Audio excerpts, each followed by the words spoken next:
Hello les gars, j'espère que vous allez super bien. Aujourd'hui on se retrouve pour une nouvelle vidéo. Donc c'est une vidéo une semaine en drama. C'est le nouveau concept que j'ai décidé de lancer sur ma chaîne. Donc le concept est très simple, je regarde le premier épisode d'un drama que je choisis ou que vous me proposez. Donc je vous le présente, je l'analyse et ensuite je vous donne mon avis et je vous dis si oui ou non c'est un drama que moi je vais continuer à regarder. Dans cette série de vidéos, c'est sur Instagram que ça se passe. Si vous avez des suggestions de drama que vous voulez que je traite, tous les genres de dramas sont acceptés. Moi ce que je préfère c'est les dramas de romance, mais justement cette série pourra me permettre aussi de voir un petit peu d'autres styles de drama. Donc vraiment n'hésitez pas à me proposer vraiment tous les genres de drama. Ceci étant dit, je vous attends sur Instagram donc pour vos propositions et on commence cette semaine avec le premier drama que je veux vous présenter. Alors le premier drama que je veux vous présenter, il s'appelle Love Struck in the City. Il faut savoir que ça c'est un drama que je ne connaissais pas il y a encore quelques semaines, étrangement, je dis étrangement pourquoi, parce que l'acteur principal de ce drama, vous allez le voir, c'est mon acteur préféré. Et en fait c'est la page Instagram Drama France qui a publié une story en parlant de ce drama là et du coup ça m'a intriguée et donc j'ai été le regarder. D'ailleurs je vous conseille vivement d'aller suivre cette page Instagram parce que tout ce qui concerne les dramas, franchement, l'actu sur les acteurs, les actrices, ce qui se passe un peu dans le monde des dramas coréens, vraiment, énormément de choses qui sont répertoriées sur cette page, c'est hyper intéressant et le contenu est dingue, franchement, le travail est ouf.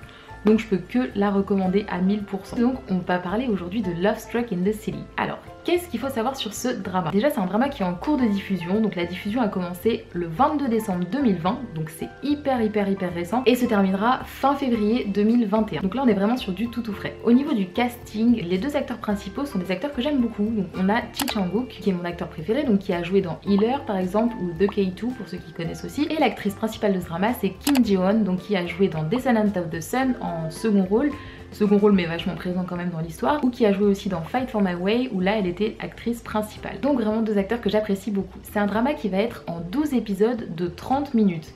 Extrêmement court, moi j'ai pas vraiment l'habitude de ce genre de format, mais ok, franchement pourquoi pas, ça peut être intéressant. Le résumé de ce drama c'est quoi? En fait c'est un jeune architecte qui aime beaucoup les petites rues, qui est vraiment passionné de jolie architecture, de petites rues sympas, etc. Et qui un jour va partir en voyage et va rencontrer donc l'actrice principale qui est elle une spécialiste du marketing indépendante. Donc ils vont se rencontrer tous les deux, elle avait juste envie de déconnecter un petit peu et elle va partir pareil en voyage et c'est à ce moment là qu'ils vont se rencontrer et ils vont tous les deux tomber amoureux. Sauf que le truc c'est que elle a un petit peu menti sur son identité parce que non seulement elle a choisi un faux nom mais elle s'est aussi inventé entre guillemets une personnalité. En fait dans sa vie réelle elle est pas du tout comme elle s'est présentée à lui, c'est-à-dire qu'elle s'est présentée à lui en étant libre, en étant vraiment hyper simple et joviale, spontanée, etc. Alors que c'est tout l'inverse de ce qu'elle est dans la vie réelle. Ce qui fait qu'après leur rencontre, donc qui s'est très bien passé, ils ont eu un coup de foudre mutuel, elle a totalement disparu. Donc voilà, ça c'est ce que le résumé nous explique et franchement avec ça, moi je signe direct. Honnêtement, le casting est ouf, le résumé est hyper intéressant. Moi en tout cas sur le papier, ça me donne envie de voir ce drama. Maintenant, je vais vous expliquer le premier épisode. Alors le premier épisode il commence de façon très étrange. Ils ont choisi de filmer de façon un petit peu différente des autres dramas. Ils ont choisi de faire des interviews des personnages. C'est-à-dire que en fait t'es pas vraiment spectateur, t'es plus dans la vie des persos et la caméra en fait les interviews, donc ils te parlent en face cam. Donc t'as l'impression d'être un petit peu entre guillemets immergé dans leur vie. Et en fait ce premier épisode va t'expliquer un petit peu comment est-ce qu'ils se sont rencontrés. Donc ça retrace voilà, le jour de leur rencontre, quand ils sont partis du coup tous les deux en voyage, qu'ils se sont rencontrés, voilà, qu'ils ont commencé à développer un petit peu les sentiments l'un pour l'autre, les activités qu'ils ont fait ensemble et tout. Vraiment ça retrace tout ça donc en 30 minutes. Donc t'as aussi des interviews de d'autres personnages qui vont intervenir, etc. Et honnêtement je peux même pas vous en dire plus parce que déjà 30 minutes c'est très court et en plus de ça, honnêtement cet épisode là ne raconte rien de plus. C'est vraiment leur rencontre qui est en fait expliquée tout simplement. Donc on arrive maintenant à la partie de mon avis sur ce drama. Donc il faut déjà savoir que moi les acteurs vraiment je les aime beaucoup individuellement, chacun ils jouent très bien, c'est pas le problème dans ce drama.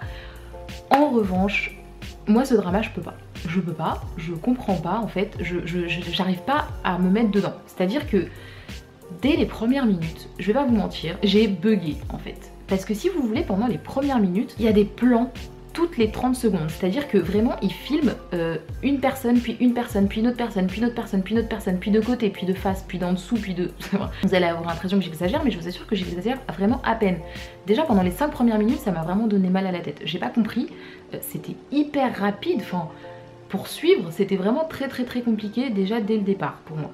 Ensuite, le côté interview, j'ai compris l'objectif du drama dans le sens où ça fait plus intimiste, c'est intéressant, mais le problème, là où moi je trouve en tout cas que ça colle pas, c'est qu'on a du mal à voir un peu l'authenticité de la chose parce que interview ça fait très intimiste, le problème c'est que là on sait que ce sont des personnages, donc on interview des personnages comme si c'était leur vraie vie.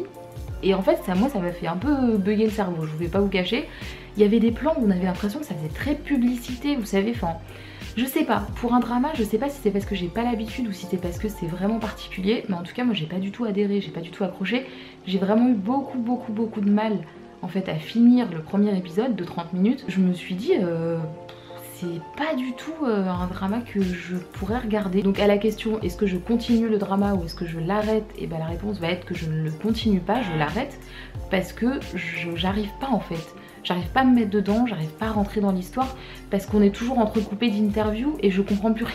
Je comprends plus rien. J'ai eu du mal à le finir alors qu'il y a certains dramas qui ont des épisodes d'1 heure, 1 heure et demie, où à la fin de l'épisode j'ai l'impression que ça a duré 5 minutes. Donc là vraiment pour moi il y avait beaucoup de longueur, beaucoup de temps un peu étrange. Et je sais qu'il y a une grosse hype autour de ce drama. Je sais que vraiment beaucoup de personnes en parlent parce que je pense que du coup le casting est hyper intéressant, ça c'est clair et net. Mais moi j'adhère pas trop au fonctionnement du truc. Donc voilà, ça c'est pour mon avis pour Love Struck in the City. Moi c'est vrai que je pourrais pas continuer.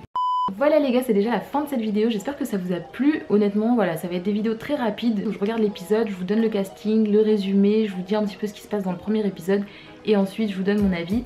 J'espère que ça vous plaît, n'hésitez pas à me dire en commentaire si vous voulez que je modifie des choses et tout. C'est vraiment une série en construction, donc construisons-la ensemble honnêtement. N'hésitez pas à me dire s'il y a des dramas que vous avez envie que je fasse aussi en review. N'hésitez pas à me dire aussi si Love Struck in the City est un drama que vous avez continué à regarder ou si vous aussi vous avez arrêté. Ça me ferait très plaisir de savoir si on a les mêmes goûts ou pas du tout. Et en attendant du coup vos retours et dimanche prochain pour l'épisode 2 de Une semaine, un drama, je vous fais des très gros bisous et je vous dis à mercredi pour une nouvelle vidéo.